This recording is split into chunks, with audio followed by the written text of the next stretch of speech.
Découvrez un résumé de l'actualité macroéconomique de la semaine et les principaux éléments à suivre sur les marchés au cours des prochains jours avec Vincent Bois, analyste chez IG. Un point sur les marchés cette semaine, des marchés qui étaient sous pression une nouvelle fois, des marchés volatiles mais qui n'ont pas lâché, des marchés qui restent tout de même assez hauts malgré tous les risques ambiants. On voit le pétrole bien entendu très surveillé qui est très volatile, qui a fortement grimpé puis par la suite est reparti à la baisse. Nous évoluons autour des 100-110 dollars sur le cours du pétrole, donc très surveillé. Les énergies, bien entendu, nous avons commencé la semaine sur le conflit entre l'Ukraine et la Russie, l'invasion de l'Ukraine par la Russie. Donc les marchés sont plutôt positifs, on le voit, tentent de repartir à la hausse après cette correction que nous voyons depuis le début de l'année, même si nous avons une tension extrêmement importante au niveau des prix de l'énergie, au niveau des prix des matières premières agricoles ou encore les métaux de base. La Russie qui est une des nations les plus productrices en termes de pétrole, également en termes de gaz, également en termes de blé ou de produits agricoles. L'Ukraine où passent de nombreux produits et de nombreux denrées à destination donc de l'Union européenne, a amené à des tensions inflationnistes plus importantes. On l'a vu durant la semaine avec l'indice des prêts à la consommation en zone euro qui a encore une fois fortement progressé, 5,8%. Et il faut savoir que dans cet indice des prêts à la consommation pour le mois de février, nous n'intégrons pas la hausse du pétrole qui atteignait plus de 15% en quelques jours, donc depuis début mars, en quelques jours. Et donc cela, comme l'aluminium, comme le blé qui progresse de plus de 20% depuis le début du mois, je rappelle seulement 4 jours depuis le début du mois. Et donc, pourquoi les marchés progressent de façon importante alors que nous avons une inflation et un risque face à cette guerre aux portes de l'Europe? Bien parce que ces risques justement de la guerre amènent les politiques monétaires et la Banque centrale européenne ainsi que la Réserve fédérale à revenir en arrière sur le calendrier. Donc les investisseurs n'attendent plus une hausse de 50 points de base au niveau de la Fed durant le FOMC du 15 et 16 mars, mais seulement 25 points de base. Donc malgré tous les risques ambiants, malgré cette inflation qui augmente, qu'est-ce qui intéresse les marchés? Qu'est-ce qui permet aux marchés de tenter ce rebond? C'est bien sûr les banques centrales. Donc les politiques monétaires sont tout à fait faits pour les marchés financiers. Nous avons donc Jérôme Powell qui est intervenu d'ailleurs 2 fois cette semaine devant le Congrès américain, comme on le voit régulièrement, pour expliquer un peu la politique monétaire. Et donc ce discours, même s'il paraissait au quiche, donc de resserrement monétaire, il a été question de la hausse de taux, il a été question de la baisse, de la réduction du bilan, selon Jérôme Powell qui n'interviendrait pas avant plusieurs hausses de taux. Mais ce qui a plu au marché, c'est bien entendu que Jérôme Powell a confirmé qu'il y aurait une hausse de taux en mars, mais que celle-ci serait de 25 points de base. Et donc les anticipations que l'on peut voir au travers de certaines statistiques, le FedWatch du CME par exemple, qui montrait une perspective de hausse de près de 100% pour une augmentation de 50 points de base le 15 et 16 mars, eh bien, ces anticipations sont maintenant de 0%. Cela plaît au marché et permet donc de rebondir dans un univers de taux de matières premières et de marchés extrêmement hauts. Donc nous avons le pétrole, je le rappelle, qui a passé les 110 dollars dans la semaine, le cours du blé qui est au plus haut depuis plusieurs années, nous avons l'aluminium qui progresse, nous avons le gaz également qui est extrêmement volatile et qui continue sa progression.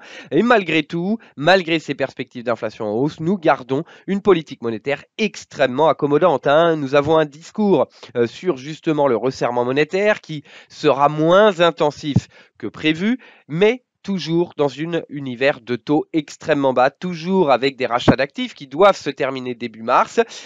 Mais il n'est pas question de réduire le bilan pour le moment. Il n'est pas question d'avoir une politique monétaire plus agressive pour essayer de bloquer l'inflation. Il faut savoir que cette inflation est due à plusieurs choses. Tout d'abord, bien sûr, la politique monétaire, depuis des années maintenant extrêmement accommodante. Également, l'effet de rattrapage et la demande extrêmement importante au niveau suite à la crise sanitaire que nous avons eue, et puis bien entendu l'Ukraine et la Russie qui, plus récemment, amènent d'autres craintes inflationnistes. Et donc, sur le conflit, ou en tout cas ce qu'il se passe en Ukraine avec la Russie, et également les problèmes de chaîne d'approvisionnement, de rattrapage post-crise sanitaire, nous ne pouvons pas agir dessus. En revanche, les politiques monétaires peuvent être ajustées. Et donc, c'est le point de pression qu'il est possible de réaliser pour bloquer l'inflation. Et pour autant, ces politiques monétaires restent extrêmement accommodantes. On l'a vu en Europe, un discours toujours très rassurant sur le fait que, d'une part, la Banque Centrale Européenne fait tout ce qui est en son pouvoir pour ralentir l'inflation, mais que de l'autre côté, elle ne va pas resserrer sa politique monétaire parce qu'il y a de nouveau des incertitudes. Des incertitudes, il peut y en avoir tous les jours, ce qui permet aux banques centrales de repousser une nouvelle fois leur resserrement monétaire. On ne sait pas si on aura beaucoup de hausses de taux. Au niveau de la Fed, je le disais, plus de 50 points de base de hausse, mais 25 points de base maintenant, puisqu'il y a des risques par rapport à l'Ukraine et la Russie. Mais pour autant, l'inflation explose. Nous le verrons d'ailleurs la semaine prochaine.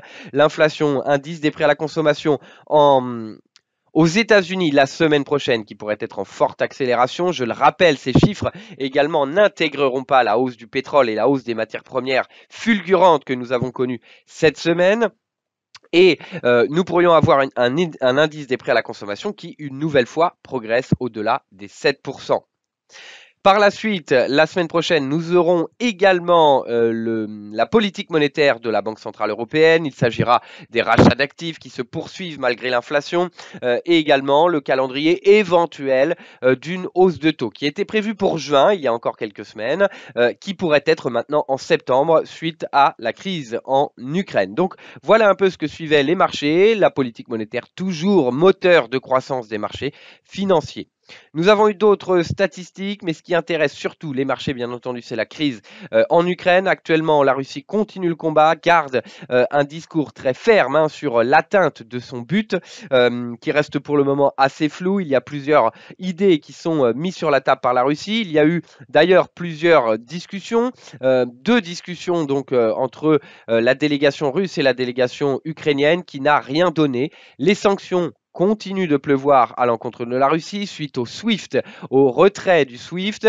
Nous avons eu également beaucoup de sanctions, mais il faut savoir que ces sanctions ne prennent pas en compte le marché de l'énergie. Autrement dit, le gaz, le pétrole, l'énergie n'est pas compris dans ces sanctions. Donc attention à l'évolution du prix du gaz et du pétrole qui est fulgurante, mais qui ne prend pas en compte des sanctions sur cette activité. S'il y avait des sanctions, ce qui paraît étonnant parce que l'Europe est dépendante de l'énergie russe, s'il y avait des sanctions à l'encontre de l'énergie, nous pourrions atteindre les $150, voire au-delà, les $150 que nous avions connus en 2008 ou 2009, donc le plus haut historique sur le pétrole. Là, l'accélération est importante et il n'y a pour autant pas de sanctions sur ce marché. Donc, on suit l'évolution qui se passe, l'évolution des sanctions. Il y a également beaucoup d'informations concernant les entreprises qui quittent le pays, qui quittent la Russie. D'abord, les géants pétroliers, Total qui n'investira plus en Russie, BP qui va se séparer, vendre sa part dans Rosneft 20% et qui pourrait réduire la valorisation de ses actifs de 25 milliards de dollars. Shell de la même façon, Exxon de la même façon, ou encore Google, Facebook qui bloquent donc des applications russes ou en Russie. Nous avons également Apple qui a signalé qu'il ne vendrait plus d'iPhone en Russie. Donc beaucoup de sociétés qui quittent le pays ou qui précisent qu'ils n'investiront plus en Russie, ou encore le MSCI et également le FTSE qui a annoncé le retrait des valeurs russes de ces indices.